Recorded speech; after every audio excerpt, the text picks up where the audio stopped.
All right, so now we're going to talk about the 26 front covers and how you're going to go about doing that. So first thing to be considerate of is that you're going to have 25 color palettes and a font library to help you design your front cover. Now, I just want to go back and refer to the designer's ebook for a second. The front begins on page 7. Now, I would recommend reading through page 6 about the fonts and colors, just so you can really understand the order of operations that you should be following to get to your front cover design. It's very important because designing the front cover can be as easy or as hard as you want it to be.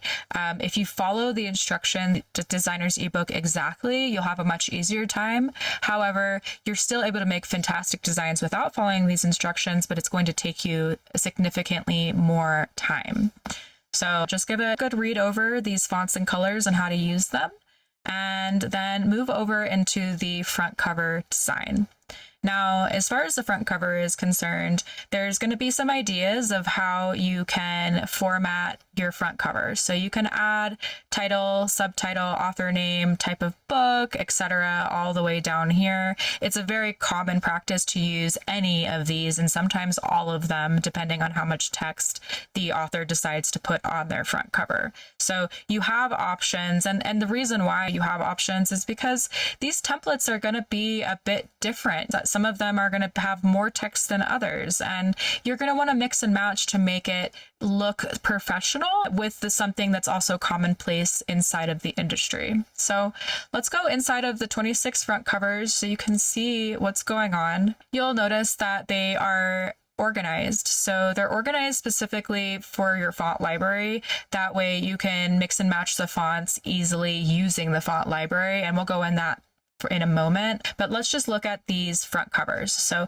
you'll see 2, 3, 4 fonts, and that's just the amount that exist within each one.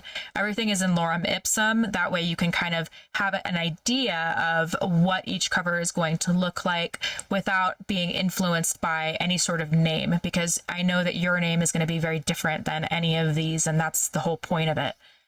So look at it, start thinking about your name, consider not being super attached to your name as well. And we'll get to that a little bit later, because in order to get it to look exactly like these templates, you're going to want to play around with the letter count and the word count of your front cover. And same with your back cover as well. So there's definitely a great way to do this, but as we just move forward, I want to talk about a couple of other things. These white areas, these are suggested focal points, so you don't necessarily have to use them, but if you're having an issue with trying to figure out what the right image that you want to use in your background, just start looking at focal points. These are secondary focal points as well, and it should just help you a little bit along your journey. Another thing also to be aware of is the color palette library, and this will help you make it so your text will stand out in front of your background. So even though the background is going to most likely be a photo in your case, it could not be, but if it is, you'll want to kind of follow similar color palettes to make sure that your text stands out. So let's go back into the color palette library just so you can understand how you would want to use this for your front cover. So let's just start with something pretty easy. These are organized by swatches, by the way. So you're going to see 3, 4, 5, depending on the complicated nature of your design and what you're interested in.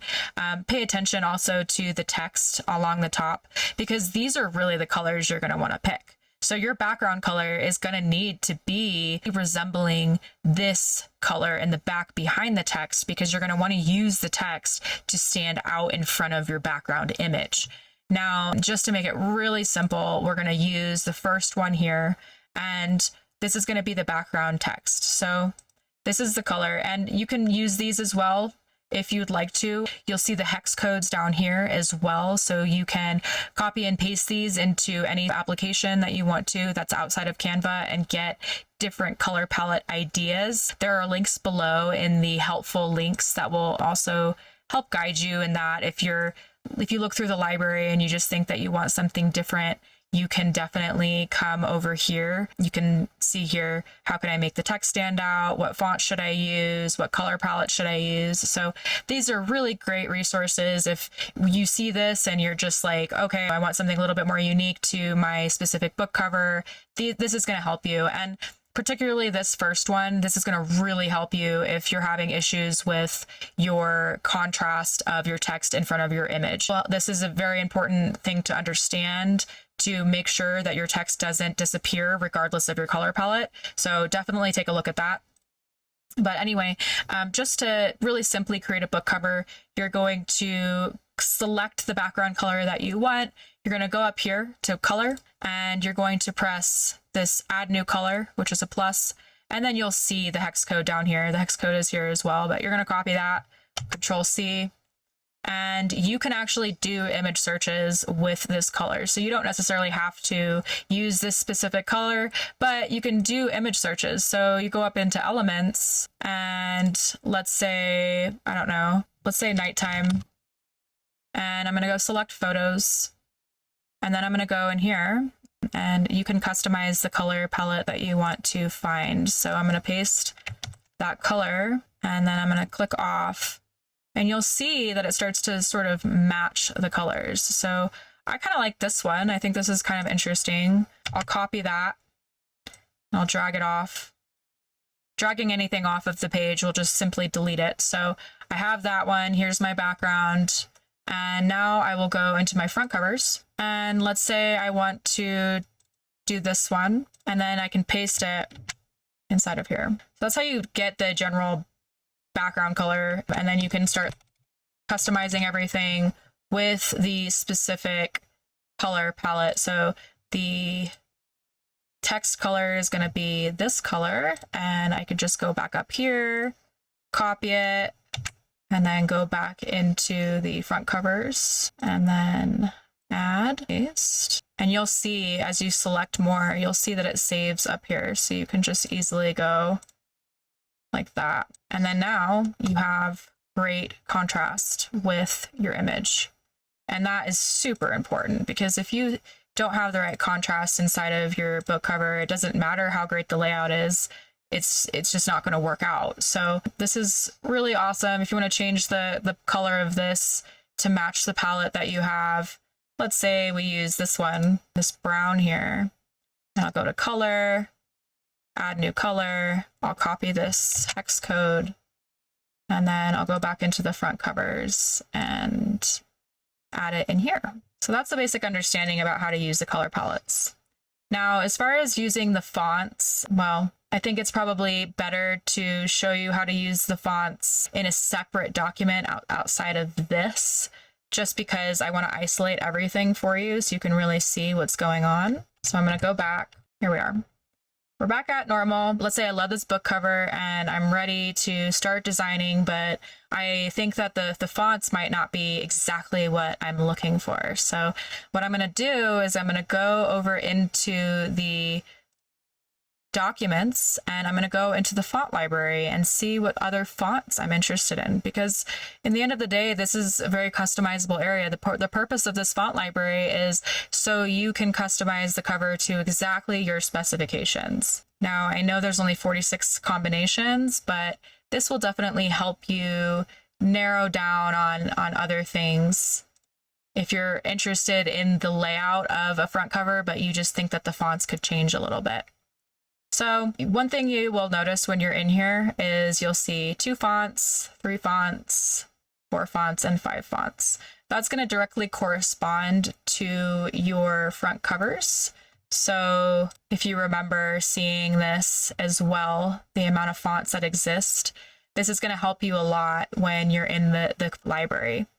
Now, one thing to be aware of is that anything that has more than 2 fonts can be reduced down to 2 fonts. So if you're inside of the font library and you say, I love this one, I love the one with 5 fonts, but the layout that I chose only had 2 fonts on it, like this one, for instance, You can reduce the amount of fonts inside of your font library pretty easily and pick any of them, because the truth is that they're all very complementary fonts together. So you can pick whichever ones you want and customize it that way. Likewise, if you just want to keep it the same amount of fonts, you also have the option to pick 2 fonts here.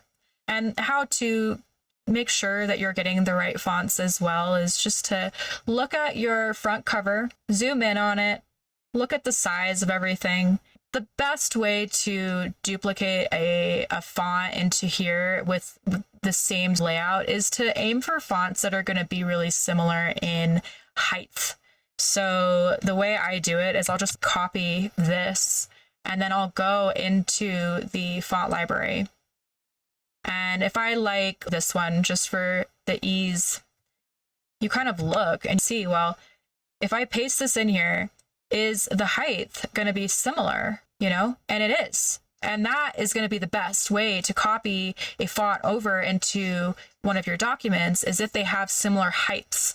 Otherwise, you might have issues with the layout looking a little bit off. And same with the width of the font as well, that helps. Now, this is not imperative that you do it this way, but you will have an easier way if you're having a hard time getting fonts over into different areas. So I'm just going to drag this off just because we don't really need that anymore. But let's say I decide, okay, I want AC Steelfish and Guapo. What I'm going to do is I'm going to go over into my 26 front covers. I'm going to make a copy of this because, quite frankly, this is a great template as is. You don't need to be editing that one. What you're going to want to do is you're going to want to edit a new one. So here we are. I'm going to grab AC Steelfish. What I'm going to do is I'm going to go up to this paintbrush. I'm going to press copy style. And then I'm going to go here and I'm just going to click it and it's going to paste. You'll see things are going to move around a little bit. That's why I always recommend making a copy. If you don't make a copy, you're going to have a lot of issues getting the templates to start matching up as you start customizing them. You customize the names, anything that you customize, you're going to really want to have a backup to look at and to refer to. That way you can kind of see what works and see what doesn't. Now I'm going to get all of these fonts changed. So I'm going to copy style, paste, copy style, paste, copy style, paste. Okay. So here we are. I'm going to widen this. Things seem to be just slightly different. You can play around with it just a little bit, see how it works. So it's about the same. You can play around with the spacing. So if you want to change your letter spacing, go ahead. Anytime you want to undo, just Control Z and you can undo these things. As far as this font is concerned, I'm going to grab the Guapo font by copying style, paste. And one thing to be very aware of is that when you copy the style, it's also going to copy the size. So as I do this side, the size is going to change. Again, that's why it's super important to make sure that you have a copy of your design while you're doing this. Now I'm going to copy style, paste, copy style, paste, move that over just because I can't see it. Copy style and paste. And you're going to also get the colors as well. They're going to move over too. Let's just first move it down a few sizes. So let's say 15 for now, maybe 12, and you can play around with it. This is going to also depend on your word count as well. So you really just need to pay attention to the name of your book, what the word counts are, and just keep referring back to your master layout and make sure that the spacing is kind of the same, and then you'll be able to get the template to customize the way that you want to. So 69, I like that. I'll probably copy that style over. So I'll probably do that again here. And I'll probably copy this one and put that here.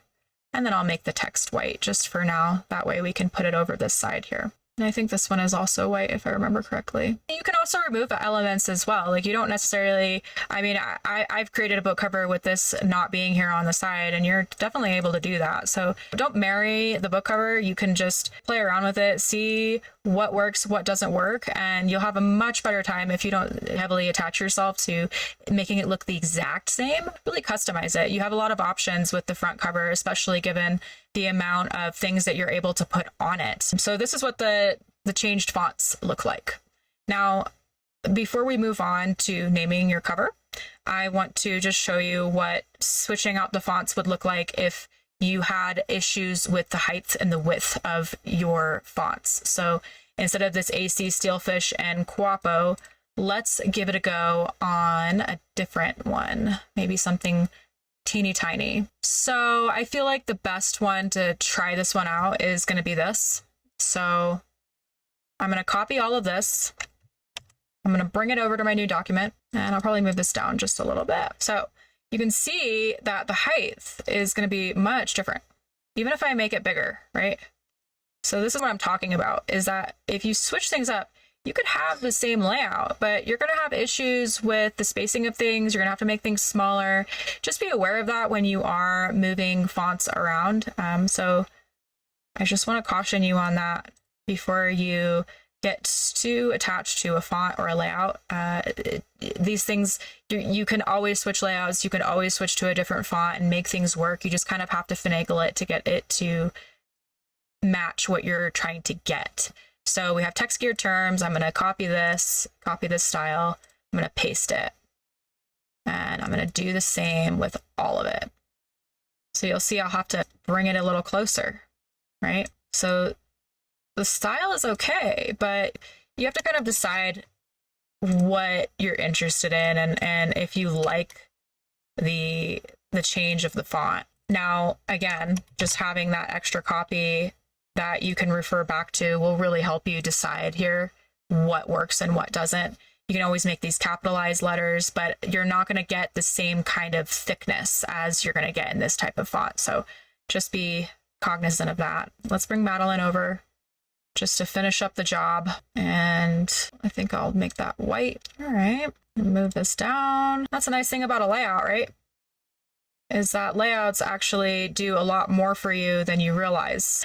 When you switch out fonts, you switch out colors, you switch out words, the layout is everything. And that's another reason why it's important for you to not get super married to your name, because the width of things and the layout of the text is also very important.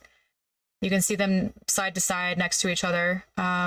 And this is going to be a completely different book than what this one's going to be. You can just tell that immediately by the font. And that's why we ended up including the font library. That way you can customize the fonts based off of the messaging that you're trying to convey with your book cover.